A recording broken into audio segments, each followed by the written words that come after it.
Le seguimos hablando de Venezuela porque durante el Congreso de la Patria, que se desarrolló en los últimos días en Caracas, en la capital, Nicolás Maduro anunció que los miembros del Partido Socialista Unido de Venezuela, que es el partido de gobierno, serán carnetizados según el mandatario. Quienes se registren en este censo estarán comprometidos con la revolución. También batallarán por el futuro y la felicidad. Este carnet dejaría constancia de que el portador es un verdadero revolucionario. Las preguntas que han surgido son: ¿qué pasará con los empleados públicos o beneficiarios de programas sociales que no quieran este carnet? En Twitter también se manifestó otra inquietud. ¿Será que para la compra de productos básicos pedirán este documento? Por la verdad, por la justicia. Yo anuncio que en el mes de mayo obrero, vamos a iniciar el proceso de organización, juramentación, inscripción y carnetización de los millones de patriotas que vamos a dar la batalla por el futuro y por la felicidad. Aprobado bajo la lluvia, palabra sagrada. Roberto de Vries, reconocido psiquiatra y comunicador social, nos acompaña desde Caracas para analizar este tema. Doctor de Vries, una buena tarde. Gracias por estar con nosotros. Un placer estar con todos ustedes y comunicar lo que debemos comunicar en nuestro papel de especialistas de área, especialistas sobre todo en poder. Bienvenido. Doctor, ¿cómo calificar esta manera tan particular que tiene Nicolás Maduro, el presidente de Venezuela, de ver la fidelidad, el patriotismo, mediante un registro, mediante un fichaje? Eso tiene unas explicaciones, por supuesto, ideológicas. Hay una lucha de poder ideológica muy interesante que estaba inclusive fuera de moda en el mundo antes del 2000, antes que irrumpiera Hugo Chávez. Y esta lucha ideológica entonces va generando toda una serie de pautas que se han fundamentado en la parte electoral, en unas elecciones que siempre ganaba el chavismo hasta el 6 de diciembre del año pasado, y que realmente hizo de ellos todo, la toma de todo el poder para hacer brindar o hacer realmente muy importante una ideología. Esto tiene muchos fundamentos y se tiene que ver como una lucha de poder que inclusive tiene muchos aspectos que son muy cuestionables desde el punto de vista ético y desde el punto de vista de principios. Entonces, bueno, eso hay que trabajarlo porque eso viene a significar en nuestro esquema, el mundo se califica, el mundo comienza con las leyes naturales, en donde nos dice que solo el fuerte sobrevive. Luego el mundo hace leyes morales, la moral le impone el poder. Cuando el poder se impone, se va a la parte ética que va a buscar convivencia, y de ahí vamos entonces a la parte de los principios, que son principios universales, en donde quizás entran, por lo menos a nuestro juicio, la vida, la dignidad y la libertad. Pero cuando la gente no puede convivir o tiene ideas diferentes, antagónicas, la verdad neutraliza a la otra, intenta imponer una moral. Y para intentar poner una moral, y esa moral es una moral del poder, entonces se pueden hacer uso de todo. Y al hacer uso de todo se está faltando, por supuesto, a las leyes éticas de convivencia, verdad, justicia e inclusive a los principios que ya dije que eran vida, libertad y dignidad. Entonces vemos cómo la población venezolana está siendo sometida a un juego que va contra la dignidad, sino de todo el mundo, porque por supuesto hay gente que está de acuerdo con ellos, pero va contra una gran mayoría de gente que está perdiendo su dignidad con ese razonamiento, con ese ejercicio tan duro del poder. Vamos inclusive entonces a la humillación, que sería la falla a la dignidad, pero también al orgullo.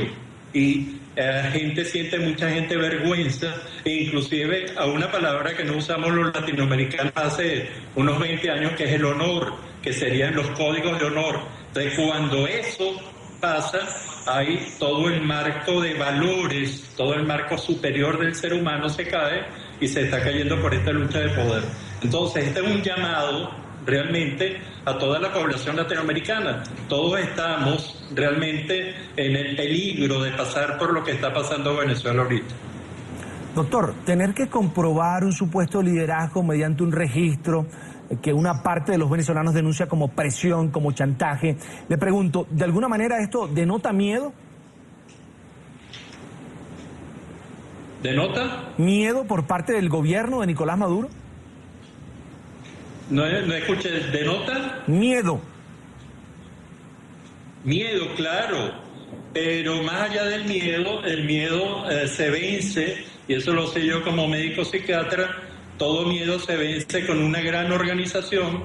Entonces, cuando yo estoy organizado para superar las debilidades que tengo a través de una organización, ahí vienen grandes organizaciones. Pero ¿qué pasó en Venezuela? Y que creo que es bien importante, porque debe haber una parte optimista para la mayoría de la gente en Venezuela, que es realmente que eso significa que ese miedo, toda esa estructura se está cayendo, y al tratar de imponer reglas mucho más duras, reglas mucho más fuertes, lo que más probable es que el miedo, y ese miedo realmente se puede vencer únicamente con democracias, se puede vencer con valores, se puede vencer con toda una serie de situaciones que hasta los momentos, y aquí viene la parte positiva para mí del venezolano, que lo hemos estudiado desde hace más de 30 años antes del proceso revolucionario, y ese venezolano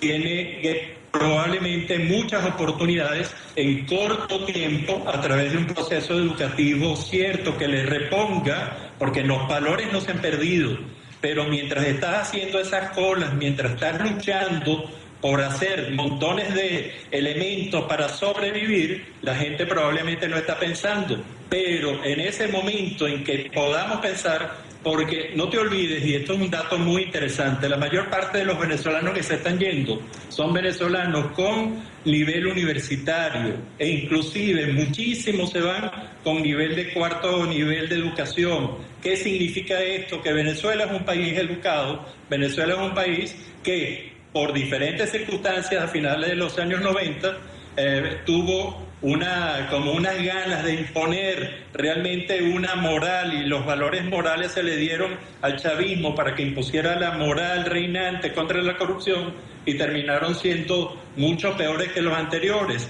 Y en ese momento realmente nosotros estamos como compitiendo por un poder, y ese poder lo está librando una gran parte de la población, cada día es mayoritaria, contra un esquema, porque lo que queremos es recuperar la ética, recuperar esa hermandad en donde las diferencias realmente no son tan importantes para dividirnos, sino para enriquecernos, en donde todo el mundo lo ve. Venezuela no es un país de gente encumbrada, Venezuela ha sido un país que hace 40, 50, 60 años era un pueblo de campesinos, era un pueblo de inmigrantes, era un pueblo de gente de barrio, campesinos y extranjeros que vinieron al país y vinieron buscando futuro y lo encontraron. Entonces eso hay que recuperarlo, y por eso hay que ser, y yo soy muy optimista realmente con el país. Hay una gente joven que te encuentras cada vez que recorres el país, una gente joven que tiene que recuperar la conciencia de esos valores para salir adelante y realmente ser mucho más resilientes. Esa palabra psicológica es muy importante, porque la resiliencia es la capacidad que se tiene para tres cosas: para soportar la adversidad, y eso lo ha hecho con la población venezolana. El segundo momento, para fortalecerse, y eso lo ha hecho la población venezolana. Y el tercer momento, que es lo que realmente donde viene la prueba, es evolucionar. Y en esa evolución está la búsqueda de la palabra más significativa para el venezolano. Esto lo hacemos ahorita con estudios de semióticos y estudios de lenguaje. La palabra que más busca el venezolano es la palabra hermandad. Esa hermandad que estamos buscando, que estamos tratando de reencontrar, porque éramos realmente un pueblo que no tenía unas grandes divisiones, que tenía mucha esperanza, mucho futuro, por supuesto, con una clase corrupta, con un montón de cosas, pero que no era el país. Y esto realmente hay que recuperarse. Yo confío mucho y yo creo, y digo el concepto de optimismo. El optimismo es importante cuando la situación va mal, porque la gente optimista es importante cuando las cosas van mal, porque si uno es optimista y las cosas van bien, no tiene ningún valor. Entonces, esto creo que es muy importante, y ese racionamiento ideológico hay que transformarlo en un razonamiento para emprender realmente las cosas que debemos emprender. Venezuela es un país con muchos recursos, el principal es el recurso humano, y tenemos además muchos recursos materiales. Es decir, hemos aprendido, esto han sido lecciones. Cuando uno busca una situación, y esto lo sé yo como terapeuta, cuando uno encuentra gente con desesperanza, con pesimismo, uno la forma de enfrentarlo es preguntarle, y le pido esta pregunta que nos las hagamos todos los venezolanos, el ¿para qué nos pasó esto? Esto, cuando la gente encuentra esa respuesta del para qué, lo más probable es que nos legitimemos, y al legitimarnos, contestarse para qué, eso nos da mucha fuerza interna. Yo creo mucho en la población venezolana, creo que todos los intentos para humillar, para avergonzar, para dominar al otro a través de los defectos, yo creo que esto tiene un punto que puede surgir cualquier día, y va a ser un punto en que la población venezolana diga no a esto, y ese no debe ir acompañado de una gran cantidad de elementos, sobre todo elementos de educación, y sobre todo de la educación de esos valores éticos, de esos valores de compartir que debemos utilizar los venezolanos, y que yo lo hago en todo el país. Cuando voy al país y encuentro gente de todo tipo y no les hablo de política, encuentro que hay gente con una reserva ética muy importante en el país. Yo creo que eso es lo que hay que mirar. Esto es una dificultad, por supuesto, la gente hará las colas, pero hará las colas y se sentirá humillada hasta un momento determinado. Es el doctor Roberto de Vries, reconocido psiquiatra, comunicador social venezolano, nos acompaña desde Caracas. Agradezco amablemente que haya atendido nuestra invitación el día de hoy, doctor. Una buena tarde.